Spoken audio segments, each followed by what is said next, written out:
Hello student, कैसे हैं? आशा करते ठीक ठाक ही होंगे। मैं संजीत सर आपको फिर से स्वागत करता हूँ संजीत बायोलॉजिकल वर्ल्ड में लेक्चर 2 के साथ हेरिडिटी एंड एवोल्यूशंस का। तो चलिए अब आ जाइए और देखते हैं इस लेक्चर को आगे। ठीक, तो चलिए आगे बढ़ते हैं हम लोग। तो हम लोगों ने जैसे कि जाना था कि हेरिडिटी एंड वेरिएशंस, तो यानी कि बायोलॉजी का या साइंस का वो ब्रांच जिसमें हम लोग क्या करते हैं, हेरिडिटी और वेरिएशंस को हम पढ़ते हैं, उसको क्या कहते हैं, जेनेटिक्स कहते हैं। और जेनेटिक्स के पिता किसको क्या कहा जाता है, यानी कि father of genetics called Gregor John Mendel. तो चलिए आगे बढ़ते हैं, इस लेक्चर में देखते हैं क्या क्या है। ठीक, तो जैसे कि मैंने कहा था, एक मिनट। अच्छा, तो जैसे कि मैंने कहा था, दूसरी लेक्चर में मैं मेंडल्स का लॉ पढ़ाने वाला हूँ, यानी कि आज मैं पढ़ाने जा रहा हूँ मेंडल्स लॉ ऑफ इनहेरिटेंस। अगर आपने पहला लेक्चर नहीं देखा तो जा कर के देख ले प्लेलिस्ट में। टाइप करना टाइप करना है, क्या जा कर के यूट्यूब खोलना और टाइप करना संजीत बायोलॉजिकल वर्ल्ड, आ जाएगा आपका लेक्चर, और उसमें जाके प्लेलिस्ट में देखना और आपको पहले लेक्चर मिल जाएगा इसमें। ठीक, तो आइए आज हम लोग लॉ ऑफ इनहेरिटेंस को फिर से पढ़ते हैं, लॉ ऑफ इनहेरिटेंस को डिटेल में पढ़ते हैं। तो लॉ ऑफ इस पे हमने पहले भी वीडियो बना रखा है, तो वो आप देख सकते हैं। वो बोर्ड पे बनाया हुआ था, उतना विजुअल नहीं होने के कारण मैंने फिर से इस पर पीपीटी के द्वारा बनाया है, तो आप देख सकते हैं। आप ये देखें या वो देखें, दोनों मैंने बढ़िया से बनाया है, तो आपकी इच्छा। और नेक्स्ट लेक्चर में सेक्स डिटर्मिनेशन पर लेकर के आऊँगा, और उसमें मेंडल्स लॉ का एप्लीकेशंस रहेगा। ठीक, तो चलिए आगे बढ़ते हैं। तो चलिए आज देखिए हमें क्या क्या पढ़ना है। तो चलिए इसके सब टॉपिक्स देख लेते हैं, सब टॉपिक्स क्या क्या पढ़ने हैं हमको। सब टॉपिक्स देख लेते हैं क्या क्या पढ़ने हैं।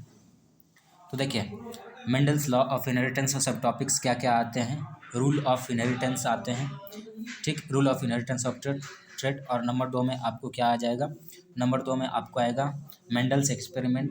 तीसरा क्या आएगा, rediscovery of the Mendel's principle. फिर हाइब्रिडाइजेशन टेक्निक आएगा, और उसके बाद फिर क्रॉसेस आएगा, फिर रिजल्ट ऑफ क्रॉस आएगा, एंड लॉ ऑफ इनहेरिटेंस आएगा। तो चलिए देख लेते हैं। तो रूल्स फॉर इनहेरिटेंस को आगे बढ़ के देखते हैं। चलिए, तो नेक्स्ट देखते हैं।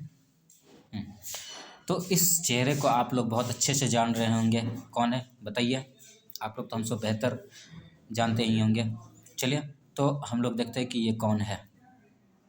ये कौन है, ग्रेगर जॉन मेंडल। ये आपने यहाँ पर देख रहा होगा कि यहाँ पर क्या लिखा हुआ है, Gregor John Mendel the father of genetics, है ना।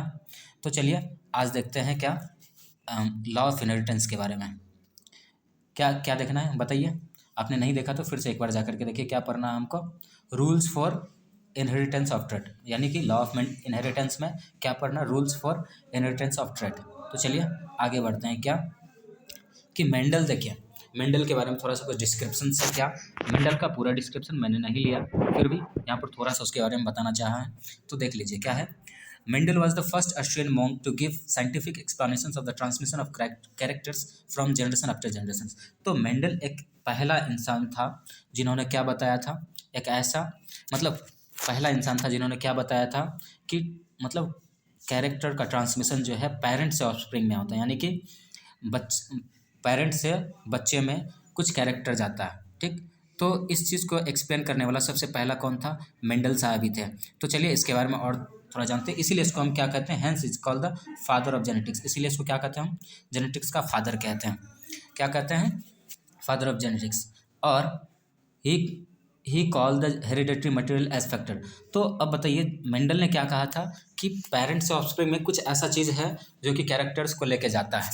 ठीक, तो वो क्या चीज़ है, तो उसको मेंडल ने क्या कहा, उसको क्या कहा, हेरिडेटरी कैरेक्टर। तो उस हेरिडेटरी कैरेक्टर को क्या कहा, मेंडल ने फैक्टर कहा, जिसको आज हम लोग जीन के नाम से जानते हैं। ठीक, तो मेंडल ने कहा कि कुछ ऐसा कैरेक्टर है जो कि पेरेंट्स ऑफस्प्रिंग में जाता है, यानी कि माता पिता से बच्चे में कुछ कैरेक्टर जाते हैं। तो वो कैरेक्टर क्या हो सकता है, वो क्या हो सकता है जो कि माता पिता से बच्चे में जाता है, तो वो क्या है, फैक्टर है। मेंडल ने उसे क्या कहा, फैक्टर कहा। तो चलिए हम इसके बारे में देखते हैं आगे।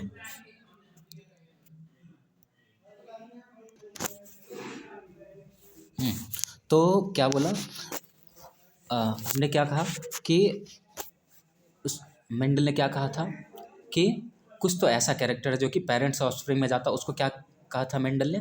फैक्टर कहा था। तो चलिए आगे देखते हैं क्या है।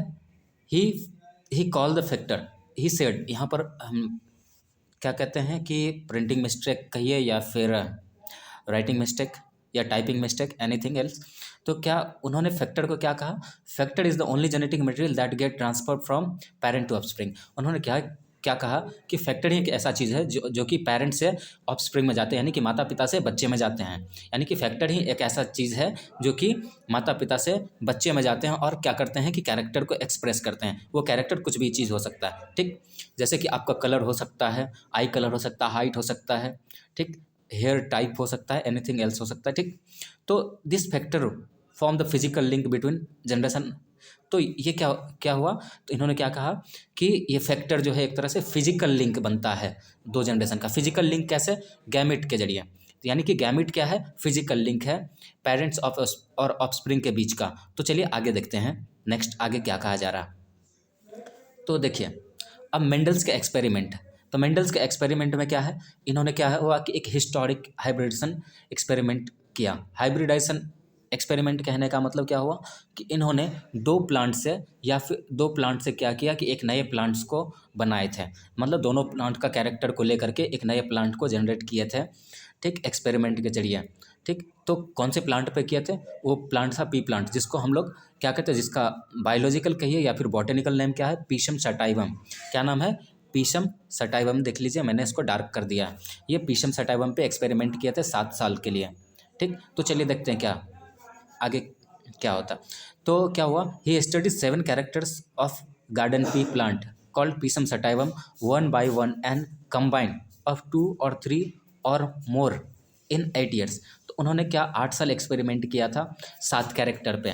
पहले एक कैरेक्टर को एक बार पढ़े, फिर 2 कैरेक्टर को एक बार पढ़े साथ लेकर के, फिर 3 कैरेक्टर को साथ लेकर के एक बार पढ़े, फिर ऐसे ऐसे करके ढेर सारे कैरेक्टर को, मतलब 7 कैरेक्टर को एक बार लेकर के पढ़े थे, ठीक। तो चलिए आगे देखते हैं इसका लॉ। लेकिन देख लीजिए क्या हुआ था कि जब ये लॉ लिख रहे थे या बना रहे थे, तो इस समय डार्विन का समय होने का मतलब साइंटिस्ट की दुनिया में सबसे ज़्यादा चल रहा था किसका? चार्ल्स डार्विन का बहुत ज़्यादा चल रहा था। इसीलिए इसका जो भी कहानी था, जो भी कंसेप्ट था, सब हिडन रह गया, ठीक। तो लेकिन क्या हुआ कि और एक तरह से कहें तो ये दब गया था। लेकिन 3 साइंटिस्ट आए थे जिसका नाम था क्या? Hugo de Vries, Carl Correns और तेस्मार्क इन 1900। तो ये तीनों क्या हुआ कि अलग अलग पढ़े थे इन कैरेक्टर को। फिर से जा करके इन्होंने कहा कि भाई मेंडल साहब के साथ बहुत बुरा हुआ। तो उन्होंने क्या हुआ कि इस कैरेक्टर को फिर से दुनिया में लाना चाहा। फिर से मतलब इन्होंने क्या हुआ कि फिर से इसको रीडिस्कवर्ड करके फिर से दुनिया को बताया कि भाई मेंडल साहब ने, जितने भी हम लोगों ने जेनेटिक्स के बारे में पढ़ा, जितने भी ये देख रहे हैं, तो ये सभी कंसेप्ट कौन? मेंडल साहब ने लिख रखा, इसलिए क्रेडिट उनको मिलना चाहिए। तो इसलिए जो है नोबेल प्राइज़ भी मेंडल को मिला था इन तीनों साइंटिस्ट की वजह से, ठीक। तो चलिए आगे पढ़ते हैं। The 3 principles are as follow. तो 3 जो प्रिंसिपल दिए थे उसको भी खोजे इन लोगों ने। क्या? Law of dominance and recessiveness, law of segregation and law of क्या है? Law of independent assortment. तो चलिए हम लोग एक एक करके सबको पढ़ेंगे, ठीक। पहले लॉ ऑफ डोमिनेंस एंड रेसेसिवनेस पढ़ लेंगे, तो फिर देखिए आगे हम सब चीज़ को पढ़ेंगे, ठीक। तो आप लोग क्या करेंगे, शांति बना के रखेंगे और सबको लाइन बाय लाइन देखना है। और अगर आप चाहे तो इसको नोट डाउन भी कर सकते हैं, या फिर आप नोट्स लेना चाहते हैं तो मैं इसका लिंक जो फेसबुक पेज पे मैं इसको अपलोड कर दूंगा, वहाँ पर से फेसबुक पेज से आप जाके इसका नोट्स लिख सकते हैं, ठीक। सेम नाम है जैसे कि जो चैनल का नाम है संजीत बायोलॉजिकल वर्ल्ड, सेम इसी नाम से आपको फेसबुक पे पेज मिल जाएगा। तो वहाँ पर जाकर के आप ले सकते हैं और उसको फॉलो कर लेंगे, ठीक। और आप अगर अभी तक फॉलो नहीं किए हैं तो कर लें, और प्लीज़ चैनल को भी सब्सक्राइब कर दें, ठीक। इससे हमको भी कुछ फ़ायदा क्या मिलेगा कि इससे पता चलेगा कि आप कुछ रिस्पांस दे रहे हैं मेरे प्रति। तो चलिए आगे पढ़ते हैं। देखिए हाइब्रिडाइजेशन टेक्निक क्या है? To reduce the chance of self. अब हाइब्रिडाइजेशन टेक्निक देख लीजिए, मैंने जो सब टॉपिक बताया था उन सब टॉपिक्स को हमने एक एक करके उठाया और सभी सब टॉपिक्स को मैं एक्सप्लेन करना चाह रहा हूँ। तो देखिए क्या है टू रिड्यूस। अब उन्होंने हाइब्रिडाइजेशन टेक्निक क्या यूज़ किया, क्यों किया, मतलब हाइब्रिडाइजेशन टेक्निक का यूज़ करने का क्या कारण था, या फिर हाइब्रिडाइजेशन का क्या ज़रूरत पड़ा था। तो देखिए उन्होंने क्या किया कि सेल्फ पॉलिनेशन की वजह से क्या हो रहा था। सेल्फ पॉलिनेशन कहने का मतलब कि मान लीजिए एक फ्लावर है ये, लीजिए एक फ्लावर बना लेते हैं इसमें। अब इसी में देख लीजिए, इसमें हम मेल पार्ट बना दिया और फिर इसी में क्या किया हमने, फीमेल पार्ट बना दिया। ठीक, तो अब देखिए ये पोलन ग्रेन इसी में आ जाता था, तो ठीक सेल्फ पॉलिनेशन हो जाता था। और इससे क्या होता था कि कुछ वेरिएशंस नहीं आता था। तो हम लोगों ने हाइब्रिडेशन टेक्निक इसलिए अपनाया, ताकि हाइब्रिडेशन को इसलिए लाया ताकि कुछ वेरिएशन देख सके और कुछ नए टाइप के प्लांट आ सके। ठीक, और इन ब्रीडिंग डिप्रेशंस को रोकने के लिए हम लोगों ने मेनली ऐसा किया। तो इन ब्रीडिंग डिप्रेशन से क्या होता है कि फिर प्लांट में नया कैरेक्टर नहीं आता, और क्योंकि अगर गुड कैरेक्टर पेरेंट्स में हो तो वो तो आता ही है, साथ ही साथ बैड कैरेक्टर भी आ जाता है। तो देखिए उन्होंने मेंडल ने क्या किया, to reduce the chance of self pollination और ऑटोगेमी। देखिए सेल्फ पॉलिनेशन को हम लोग ऑटोगेमी भी कहते हैं। तो सेल्फ पॉलिनेशन और ऑटोगेमी से बचाने के लिए उन्होंने क्या किया, बाइसेक्सुअल प्लांट में से एंथर को रिमूव कर दिया। एंथर को क्या किया, एंथर को रिमूव कर दिया। तो देखिए अब यहाँ पर एंथर का रिमूवल को हम लोग क्या कहते हैं, तो यहाँ पर क्या कहा जा रहा है कि removal of anther is called emasculations. यानी कि बाइसेक्सुअल प्लांट में से अगर हम क्या करते हैं, एंथर को रिमूव करते हैं तो उसको क्या कहते हैं, इमस्कुलेशंस कहते हैं। तो उन्होंने क्या किया, एंथर को रिमूव कर दिया। फिर उन्होंने क्या किया, दूसरे प्लांट से सेम प्रजाति का यानी कि सेम स्पीसीज का दूसरे प्लांट से इसको पॉलिनेट कर दिया। ठीक, और उसके बाद क्या किया, मस्लिन बैग से कवर्ड कर दिया। ठीक, ताकि दूसरे पॉलिनेशन उसको डस्ट ना कर सकें। समझे। तो आगे देखते हैं, this technique actually help in cross pollinating. तो ये टेक्निक मेनली क्या करता था, क्रॉस पॉलिनेशन को सक्सेस करवाने के लिए लाया गया था। ठीक, तो चलिए अब नेक्स्ट सब टॉपिक्स क्या है उसको देखते हैं। तो अब समझ में आया कि हाइब्रिडेशन टेक्निक का क्या यूज़ था। उन्होंने सेल्फ पॉलिनेशन को रिड्यूस करना चाहा ताकि इन ब्रीडिंग डिप्रेशन रुक सके और वेरिएशंस आ सकें। तो देख लीजिए यहाँ पर कैसे हुआ था, यहाँ पर फिगर में मैंने दिखा रखा है। ठीक, तो ये मेनली पी प्लांट पे क्या था, मैंने यहाँ पर दूसरा प्लांट का यूज़ किया है। ठीक, तो चलिए आगे बढ़ते हैं, नेक्स्ट देखते हैं क्या है। तो चलिए अब सबसे पहला लॉ क्या है, लॉ ऑफ डोमिनेंस एंड रेसेसिवनेस। तो देखिए डोमिनेंस का मतलब क्या हुआ। तो डोमिनेंस जानने से पहले हम लोगों को दो बात जाने होंगी। तो डोमिनेंस किसे कहते हैं, जो कि हर कंडीशन में एक्सप्रेस कर पाता है। तो एक्सप्रेस यहाँ कंडीशन दो ठो है, क्या है, एक होमोजाइगस कंडीशन, एक हेट्रोजाइगस कंडीशन। होमो मीन्स सेम होता है, होमो मीन्स सेम, तो यानी कि होमो मतलब सेम या प्योर फॉर्म। तो होमोजाइगस अगर कहें तो प्योर फॉर्म। ठीक, अगर हेट्रोजाइगस के है तो मिक्स्ड फॉर्म। समझ में आया। तो यहाँ पर अब देखते हैं क्या मिक्स फॉर्म क्या प्योर फॉर्म। तो यहाँ पर क्या कहा जा रहा है कि these are the characters which express in any conditions. तो ये ऐसे लॉ ऑफ डोमिनेंस ये बताता है कि एक ऐसा कैरेक्टर जो कि कोई भी कंडीशन में आपका एक्सप्रेस कर पाएगा, चाहे कंडीशन आपका होमोजाइगस हो या हेट्रोजाइगस हो। समझे। तो कंडीशन होमोजाइगस हो या हेट्रोजाइगस, दोनों कंडीशन में एक्सप्रेस करने वाले कैरेक्टर को हम क्या कहते हैं, डोमिनेंट कैरेक्टर या डोमिनेंस कहते हैं। समझे। तो लॉ ऑफ डोमिनेंस यही कहता है कि डोमिनेंट कैरेक्टर हर जगह एक्सप्रेस करता है। इट में भी होमोजाइगस और हेट्रोजाइगस, यानी प्योर कंडीशन और इम्प्योर कंडीशन, यानी प्योर कंडीशन में भी एक्सप्रेस करेगा और इम्प्योर कंडीशन में भी एक्सप्रेस करेगा, यानी कि प्योर फॉर्म में भी और हाइब्रिड फॉर्म में भी। तो मिक्स्ड को हम क्या कहते हैं, यहाँ पर देखिए हेट्रोजाइगस का मतलब हुआ मिक्स्ड फॉर्म या फिर ब्लेंडेड फॉर्म या फिर कह सकते हैं हम हाइब्रिड फॉर्म। आया समझ में। तो अब देखिए क्या कहा जाता है कि ओनली डोमिनेंस विल, सॉरी यहाँ पर डोमिनेंट लिखना था हमें, तो यहाँ पर आप लोग क्या करेंगे, डोमिनेंट कर लेंगे। तो कोशिश करें कि पहले लेक्चर देख लें उसके बाद जा कर के लिख लें नोट्स। ठीक, तो यहाँ पर क्या हुआ कि सिर्फ और सिर्फ डोमिनेंट कैरेक्टर आपको हेट्रोजाइगस कंडीशन में एक्सप्रेस होगा। अब देखिए लॉ ऑफ रेसेसिवनेस क्या कहता है कि ये बोला जा रहा है कि सिर्फ और सिर्फ रेसेसिव कैरेक्टर सिर्फ आपको क्या होगा कि प्योर कंडीशन में एक्सप्रेस होगा। रेसेसिव कैरेक्टर आपको सिर्फ और सिर्फ आपको प्योर कंडीशन में एक्सप्रेस होगा। आया समझ में। तो only express in homozygous conditions. तो देख लीजिए मैंने यहाँ पर क्या कहा, अगर फादर का आइज़ क्या है, ब्राउन है, तो ये कहा जा रहा है यहाँ पर पहले लिख दिया कि डोमिनेंट है। ठीक, देखिए फादर की आइज़ ब्राउन है और मदर की आइज़ क्या है, ब्लू है, जो कि रेसेसिव है। तो अब ये देखिए हमने डोमिनेंट को कैपिटल लेटर से दिखाया है और रेसेसिव को हमने स्मॉल लेटर से दिखाया है, लेकिन सेम लेटर है, बी को दिखाया है। ठीक ना। तो अब देखिए अगर हम इससे गैमेट बनाते हैं, 2 गैमेट बनेंगे, आपको इससे भी 2 गैमेट बनेंगे।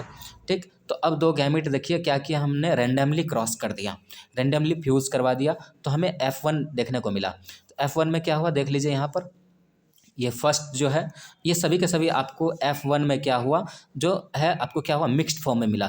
देखिए capital B small B, capital B small B, capital B small B, ऐसे ऐसे करके मिला। तो यानी कि सभी बच्चे का आइज़ कैसा हुआ होगा, ब्राउन हुआ होगा, किसी का आइज़ ब्लू नहीं हुआ होगा, क्योंकि फादर डोमिनेंट है। आपको बता दूं कि एक भी कैरेक्टर के लिए एक भी जीन अगर आ जाए तो वो फिर क्या होता है कि डोमिनेंट ही होता। आया समझ में? तो चलिए आगे बढ़ते हैं, नेक्स्ट देखते हैं हम लोग आगे। तो आई होप कि सब आप दोनों को आप सबको समझ में आ गया होगा डोमिनेंस एंड रेसेसिवनेस। चलिए आगे बढ़ते हैं। तो चलिए टाइप्स ऑफ क्रॉस के बारे में पढ़ते हैं। तो देखिए क्रॉस अगर पढ़ने जाए तो ढेर सारे टाइप्स के हैं पहले, लेकिन हम लोगों को ज़्यादा नहीं पढ़ना, मोनोहाइब्रिड डाईहाइब्रिड पढ़ना है, ठीक। लेकिन हमने पॉलीहाइब्रिड भी कर रखा है, तो जितना हमने लिखा है उतना सबके बारे में पढ़ेंगे। तो देखिए मोनोहाइब्रिड का मतलब होता है जब एक कैरेक्टर को लेकर के पढ़ते हैं, और क्या होता है डाईहाइब्रिड का मतलब होता है जब दो कैरेक्टर को लेकर पढ़ते हैं, ट्राईहाइब्रिड का मतलब जब तीन कैरेक्टर को लेकर पढ़ते हैं, पॉलीहाइब्रिड का मतलब जब कि तीन से अधिक कैरेक्टर को लेकर के पढ़ते हैं, टेट्राहाइब्रिड हो सकता है, पेंटाहाइब्रिड हो सकता है, तो ऐसे करके सो ऑन। तो समझे? अब यहाँ पर देखिए क्या कहा जा रहा। अब मोनोहाइब्रिड क्रॉस क्या है उसके बारे में पढ़ना है। तो मोनोहाइब्रिड क्रॉस का मतलब होता है कि मेंडल, यहाँ पर देखिए मेंडल ने क्या किया, Mendel cross pollinated 2 P plant. Mendel ने क्या किया, 2 पी प्लांट को क्रॉस पॉलिनेट किया, having contrasting character for height, seed colour, seed shape, pod shape and colour, pod colour. तो आपने देखा, आपको पता ही होगा, तो हाइट का मतलब क्या होता, लंबाई, सीड कलर का मतलब सीड कैसा है, लाल पीला हरा जो भी हो या ग्रीन। अब सीड शेप का मतलब होता है कैसा शेप का है, मतलब राउंड है या रिंकल है। अब पोड शेप का मतलब होता है अब उसमें जिसमें आपको सीड भरा हुआ होता है, समझे? तो सीड का कवरिंग कैसा है, ठीक। तो और सीड का कवरिंग का कलर कैसा, तो उसके आधार पर इन्होंने एक एक करके सब पे पॉलिनेट किया था। तो लेकिन हम लोगों ने यहाँ पर एक ही के बारे में पढ़ेंगे, हाइट के लिए। किसके लिए पढ़ेंगे? सिर्फ हाइट के लिए हम लोग पढ़ेंगे, ठीक। तो समझे? तो we will talk of crossed in between tall and dwarf plant. तो हम लोग यहाँ पर पढ़ेंगे सिर्फ टॉल और ड्वार्फ प्लांट के बीच में जो क्रॉस करवाया गया था, ठीक। तो एक ही कैरेक्टर है सिर्फ हाइट के लिए, तो यहाँ पर एक कैरेक्टर को लिया, एक कैरेक्टर लिया वो भी कॉन्ट्रास्टिंग, एक प्योर टॉल प्लांट लिया, एक प्योर ड्वार्फ प्लांट लिया, और इन दोनों में क्या किया, क्रॉस कर दिया। क्रॉस करने के बाद इन क्रॉस को हम क्या कहेंगे, मोनोहाइब्रिड क्रॉस कहेंगे। क्यों? क्योंकि यहाँ पर आप देख रहे हैं कि सिर्फ और सिर्फ एक कैरेक्टर को लिया है, वो कैरेक्टर क्या है, हाइट। ले कुछ भी सकते हैं, लेकिन मेंडल ने पहले हाइट के लिए किया। तो समझे? आगे बढ़ते हैं हम लोग, देखते हैं नेक्स्ट।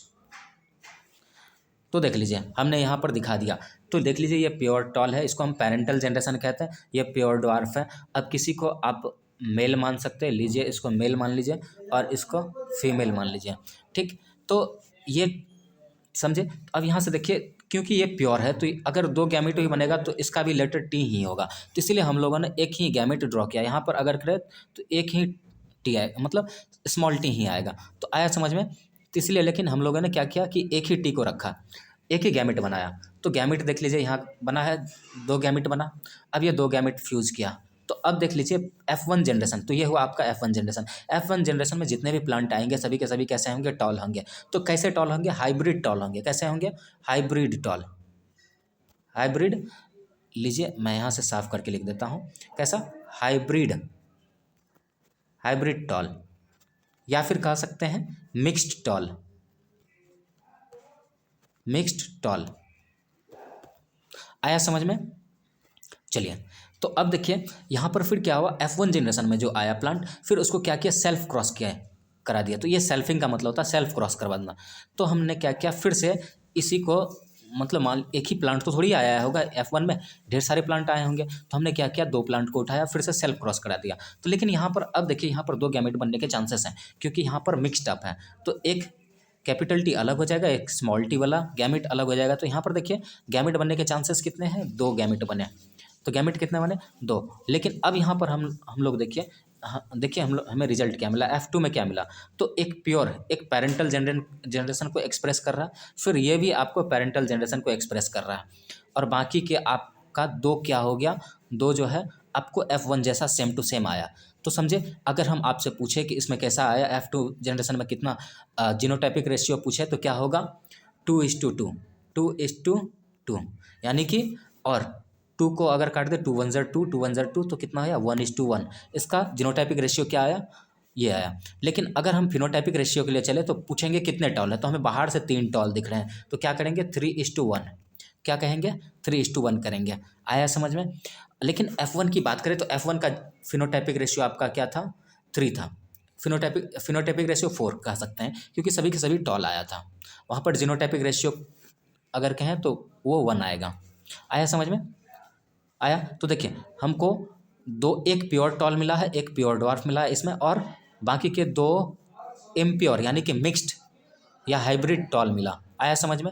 लेकिन ऐसे ऊपर से देखने से अगर हाइट से देखें तो हम बोलेंगे कि 3 टॉल मिला है अपने को। आया समझ में। तो ये मोनोहाइब्रिड क्रॉस था। तो आया समझ में मेरे, आई होप बहुत अच्छा से समझ में आया होगा। ठीक, तो लाइक करने में कंजूसी ना करें प्लीज़, लाइक कर दे जा करके। ठीक, बहुत मेहनत लगती है बनाने में स्लाइड। तो चलिए, हमें छुट्टी नहीं होने के कारण क्या होता है कि सप्ताह पे हम लॉन्च करते हैं। ठीक, तो चलिए फिर कोशिश करेंगे कि इस बीच में नेक्स्ट लेक्चर लेकर के आ जाए। ऐसे ऐसे करके मैं आपका ये चैप्टर पूरा बढ़िया से पढ़ा दूंगा। ठीक, तो चलिए अब हम लोग डायहाइब्रिड क्रॉस के बारे में पढ़ते हैं। डायहाइब्रिड क्रॉस का मतलब होता है 2 कंट्रास्टिंग पेयर। हम लोग क्या करेंगे, 2 कंट्रास्टिंग पेयर को लेंगे, मतलब 2 पेयर को लेकर के एक साथ पढ़ेंगे। समझे। तो 2 कैरेक्टर को लेकर के पढ़ेंगे। क्या, जब मेंडल ने क्या किया कि 2 कंट्रास्टिंग पेयर लिया। अब इस बार क्या लिया मेंडल ने, एक सीड शेप के लिए लिया, सीड शेप और सीड कलर के लिए।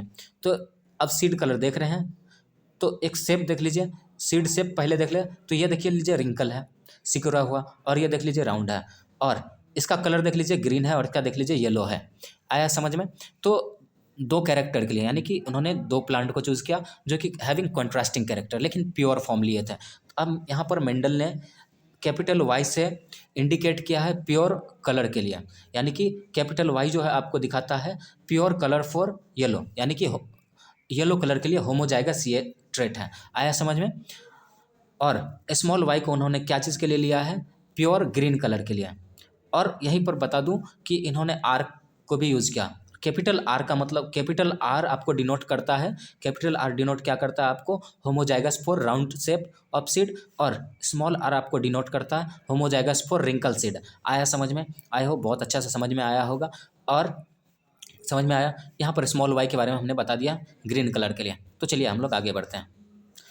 तो देख लीजिए आपके लिए मैंने डायहाइब्रिड क्रॉस का यहाँ पर कर दिया। तो आप एक बार देखें, तो यहाँ पर देखें, देख लें, तो ये आपका F1 रहा होगा। तो हमने क्या किया होगा यहाँ पर, आप देख लीजिए क्या किए होंगे। एक ये प्लांट लिए होंगे राउंड येलो, फिर क्रॉस कर दिए होंगे हम लोग क्या चीज़ से, क्या, रिंकल ग्रीन से। ये रिंकल ग्रीन रहा। तो अगर यहाँ पर देखिए गैमेट अगर बनता है तो क्या बनेगा, RY बनेगा यहाँ पर, और यहाँ पर क्या बनेगा गैमेट आपका, RY। और दोनों को क्रॉस करने से आपका क्या हो जाएगा, आपका capital R small r capital Y small y। तो यानी कि आपका ये क्या हो गया, राउंड एंड येलो ही हुआ, क्योंकि यहाँ पर देखिए ये इसको डोमिनेंट माना गया और इसको भी डोमिनेंट माना गया। यानी कि R जो है आपका राउंड शेप के लिए डोमिनेंट है, और Y जो है आपको येलो कलर के लिए डोमिनेंट है, यानी कि राउंड एंड येलो सीड आपको F1 जनरेशन में आया। तो अब हम क्या करते हैं, F1 में जो भी प्लांट आया हम उसको क्या करेंगे, सेल्फ क्रॉस कर देंगे। तो लीजिए सेल्फ क्रॉस वाला दिखाता है। तो ये रहा आपका सेल्फ क्रॉस किया हुआ। तो देख लीजिए, और गैमिट बनने के संभावनाएं कितने हो जाते, 4 गैमिट बनेंगे। देख लीजिए। लेकिन कलर क्या, F1 में आपको कलर और शेप का पता नहीं चलेगा। ठीक, लेकिन F2 जैसे करने, F1 मतलब F1 के प्रोजेनी में कोई आपको कलर कम्बिनेशन या फिर सीड का शेप का कुछ पता नहीं चलेगा, लेकिन F2 जैसे करने जाएंगे तो हमें सब चीज़ पता चल जाएगा। तो देख लीजिए यहाँ पर क्या है, ये 4 गैमिट बने। देख लीजिए 4 गैमेट बने, इधर भी 4 गैमेट इधर भी, क्योंकि हमने 2 प्लांट ले रखा है और दोनों को आप रेंडमली क्रॉस किया। तो क्रॉस कैसे करना, एक बार इसको लेना है, फिर एक बार इसको लेना, फिर एक बार इसको, फिर इसको लेना, फिर एक बार इसको, फिर एक बार इसको, ऐसे ऐसे करके ऐसे, फिर दूसरा को चूज़ करना, फिर इसको चूज़ करना है। समझे। तो ऐसे ऐसे करके हमने रेंडमली क्या करना है कि क्रॉस करना। और तो हमने यहाँ पर देख, तो हमें क्या मिला, ये हमको पेरेंटल जनरेशन मिला F2 में जा करके। और फिर यहाँ पर देखिए ये भी पेरेंटल जनरेशन को आपको दिखा रहा है, यानी कि ये wrinkle green, pure wrinkle green आपको एक देखने को मिला, और राउंड ग्रीन देखने को, राउंड येलो कितना देखने को मिला, एक देखने को मिला। आया समझ में। आई होप कि बहुत अच्छा समझ में आया होगा। समझे। तो चलिए आगे बढ़ते हैं। आप इसे क्या करेंगे, बढ़िया से उतार लेंगे। ठीक, और ये मैंने इसीलिए ग्राफिक्स दिया ताकि आपको बहुत अच्छा से समझ में आए। चलिए आगे बढ़ते हैं। तो लीजिए, हमने यहाँ पर मोनोहाइब्रिड और डाइहाइब्रिड का फिनोटाइपिक एवं एंड जीनोटाइपिक रेशियो दे दिया। देखिए जैसे कि हमने क्रॉस किया था F1 में, तो देखिए क्या हुआ था। तो F1 में सभी के सभी टॉल प्लांट आए थे, हाइब्रिड टॉल हमने कहर का भी रखा था। अब देखिए यहाँ पर फिर इसमें क्या हुआ, मियोसिस हुआ। अब यहाँ पर दो गैमेट बने, तो दो गैमेट बने। अब यहाँ पर हुआ देखिए, तो ये गैमेट बनते समय जो ये हाइब्रिड जो होता है, ये अलग होने का प्रोसेस को हम कहते हैं सेग्रीगेशन। क्या कहते हैं? सेग्रीगेशंस कहते हैं। एक कैपिटल टी अलग हो जाएगा, स्मॉल टी अलग हो जाएगा दैट इज कॉल्ड द सेग्रीगेशंस। तो आया समझ में। अब यहाँ पर देखिए F2 जब कर रहे हैं तो किसी एक को मेल किसी एक को फीमेल मान लेंगे, और देखिए ये क्या किया, ये आया। तो अब अगर हम क्या करें, फिनोटाइपिक रेशियो देखने के लिए चले तो क्या होता है, F2 में 3:1 आता है, और जीनोटाइपिक रेशियो देखें तो क्या होता है 3:1।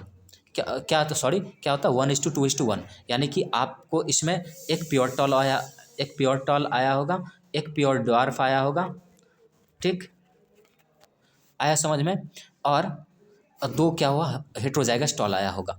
अब दूसरा का देखते हैं डाइहाइब्रिड का, उसका फिनोटाइपिक रेशियो देखिए 9:1, 9:3:3:1। यानी कि आपको इसमें से 9 टॉल्स दिखेंगे, 9 टॉल दिखेंगे, सॉरी 9 ऐसे दिखेंगे कैसे, मतलब राउंड येलो दिखेंगे, 3 राउंड ग्रीन दिखेंगे, और 3 रिंकल येलो दिखेंगे, और एक आपको क्या दिखेगा, प्योर फॉर्म दिखेगा। आया समझ में, रिंकल ग्रीन, एक प्योर रिंकल ग्रीन। तो 9 में से यहाँ पर एक आपको क्या दिखेगा, आपको 9 में से एक आपको राउंड येलो प्योर वाला दिखेगा। तो ये आपका ये था फिनोटाइपिक रेशियो। और जीनोटाइपिक रेशियो देखें तो देख लीजिए, राउंड येलो कितने आए, इसका प्रोपोर्शन ये रहा। तो इसको हम ऐसे करके दिखाते हैं, ऐसे आपके एग्जाम में नहीं आते हैं, ठीक। जीनोटाइपिक रेशियो वैसे कम्प्लेक्स आता नहीं है, फिर भी एक बार देख लीजिए क्या आता है, 1:2:2:4:1:2:1:2:1 ऐसा करके आता है, ठीक। आई होप समझ में आया होगा। तो आपको अगर समझ में नहीं आया तो एक बार फिर से इससे रिवाइंड करके देख लें। चलिए आगे देखते हैं। अब देख लीजिए फिनोटाइप एंड जीनोटाइप क्या होता है। फिनोटाइप का मतलब होता है एक्सटर्नल अपीयरेंस। देख लीजिए सभी के सभी इसमें टॉल्स दिख रहे हैं, देख लीजिए। तो बाहर से जैसे कोई काला गोरा, ठीक, टॉल या फिर शॉर्ट दिखे, तो ये सब क्या हुआ आपको, ये फिनोटाइपिक दिखाता है, मतलब आउटर अपीयरेंस, फिजिकल अपीयरेंस। तो क्या हुआ, phenotype are the observable and measurable characters of the living things. An individual phenotype is a result of the interactions of the gene in environment and factors randomly. तो आया समझ में। तो ये आपका फिजिकल है जो कि आप देख सकते हैं, लेकिन बात करें जीनोटाइप की तो ये आपके जेनेटिक लेवल पे देखने होंगे। आया समझ में, आया। चलिए तो देखें, अब ये जीनोटाइपिक क्या हुआ कि जीन का कम्बिनेशन। अब जैसे कि यहाँ पर कैपिटल टी स्मॉल टी आपको बाहर से नहीं दिखेंगे, समझे, और capital R small R, capital Y small Y ये आपको बाहर से नहीं दिखेंगे। इसको जेनेटिक लेवल पे देखना होगा कि कैसे मतलब एक साथ है, ठीक। तो ऐसे क्योंकि सभी के सभी आपको बाहर से देखने के से एक जैसा ही लगेगा। आया समझ में। तो ये था जीनोटाइपिक रेशियो, जीनोटाइप। आया समझ में। तो जीनोटाइप मतलब जेनेटिक मेकअप, और फिनोटाइप का मतलब फिजिकल अपीयरेंस। आया समझ में। तो चलिए आगे देखते हैं। लीजिए, अब try hybrid cross and poly hybrid cross, इसका मैंने रेशियो नहीं रखा है। तो अब देखिए ट्राई हाइब्रिड क्रॉस का मतलब क्या हुआ कि when 3 pairs of contrasting character are taken for cross. हमने क्या किया, 3 कैरेक्टर को लिया। मान लीजिए क्या चीज़ ले लें, हाइट ले लिया, फिर कलर ले लिया, कलर क्या, येलो, फिर शेप ले लिए राउंड। तो ये अगर एक साथ करेंगे TYR, फिर दूसरी तरफ क्या लेंगे TYR, अगर इनको हम क्रॉस करेंगे तो ये हुआ आपका क्या, ट्राई हाइब्रिड क्रॉस। आया समझ में।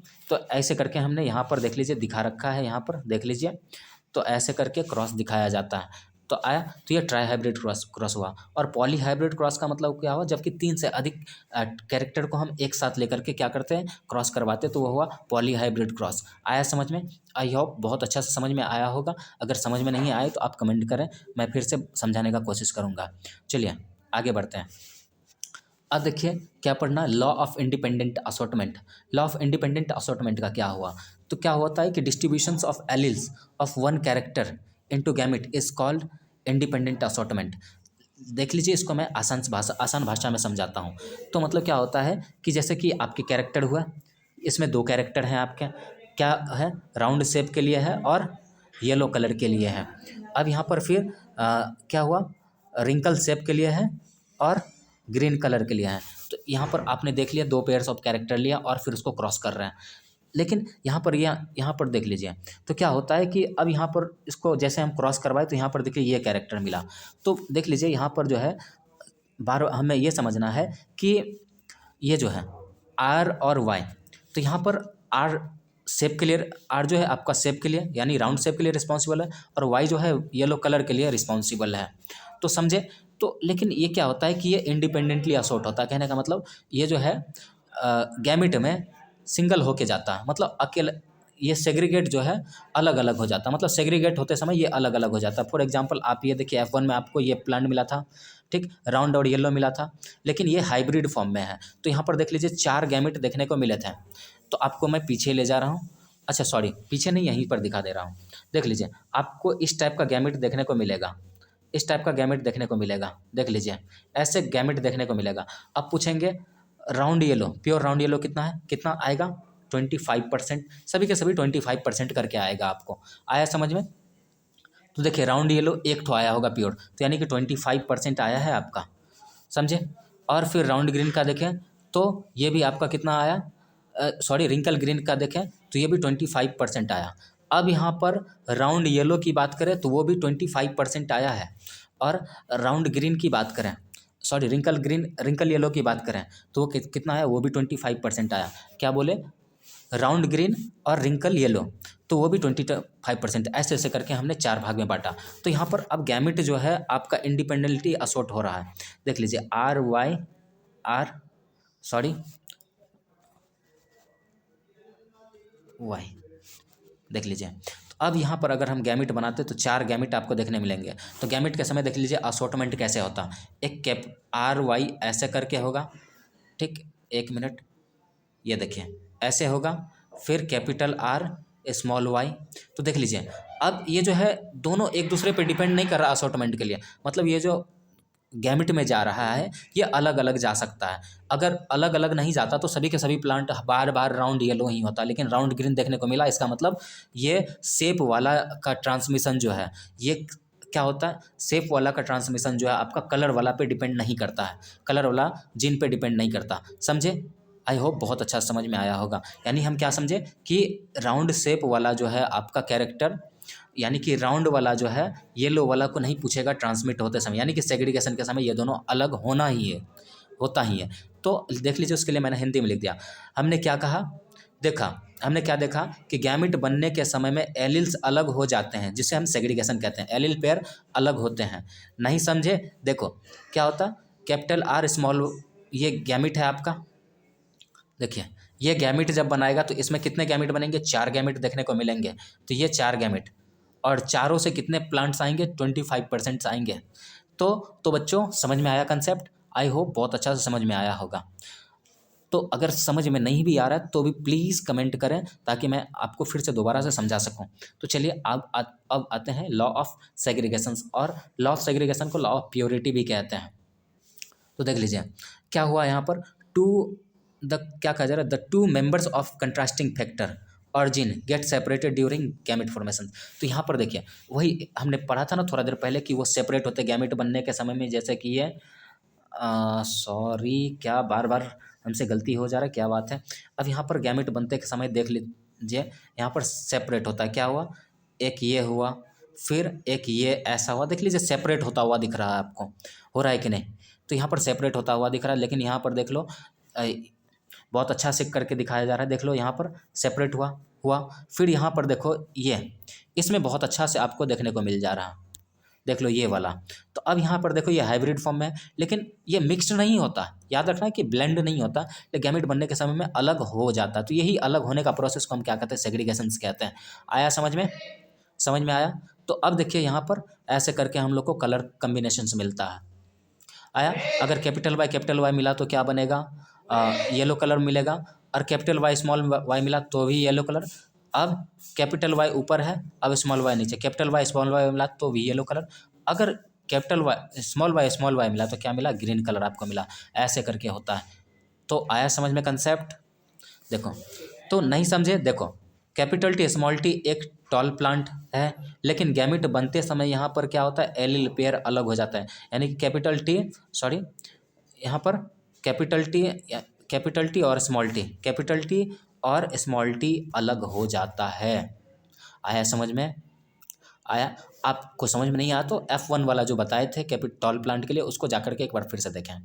ठीक, तो अब देखिए कि मेंडल ने, अब हमें ये देखना है कि मेंडल ने पी प्लांट को ही चूज़ क्यों किया था।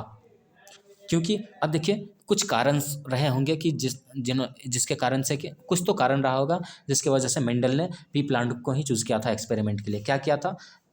ये प्योर वैरायटी मिल जाता है। ठीक, pure variety are available, pea plant are easily to cultivate, pea plant को हम ईजी वे में कल्टीवेट कर सकते हैं। लाइफ साइकिल बहुत छोटा होता है, life cycle of plant are only few month का लाइफ साइकिल होता है। So result can be got early, तो इसलिए रिजल्ट हम क्या कर सकते हैं, साल में 4 बार ला सकते हैं। मतलब समझ में आ रहा? क्योंकि मैक्सिमम 3 मंथ्स का इसका हार्वेस्टिंग पीरियड होता है। आया समझ में? अब देखिए इसमें कॉन्ट्रास्टिंग कैरेक्टर को हम क्या कर सकते हैं, कॉन्ट्रास्टिंग ट्रेट आर ऑब्जर्व्ड। इसमें कॉन्ट्रास्टिंग ट्रेट जो है मतलब भिन्न भिन्न ट्रेट आपको सीधा दिख जाएगा और आप उसको सेपरेट कर सकते हैं। अब फ्लावर बाइसेक्सुअल होता है इसके पास, कैसा फ्लावर होता है, बाइसेक्सुअल फ्लावर होता है। तब ना क्या किए थे, इसमें से क्या किए थे, मेल पार्ट को काट दिए थे, यानी कि एंथर का रिमूवल को एंथर को रिमूव कर दिए थे, जिसको हमने क्या कहा था, इमास्कुलेशन कहा था।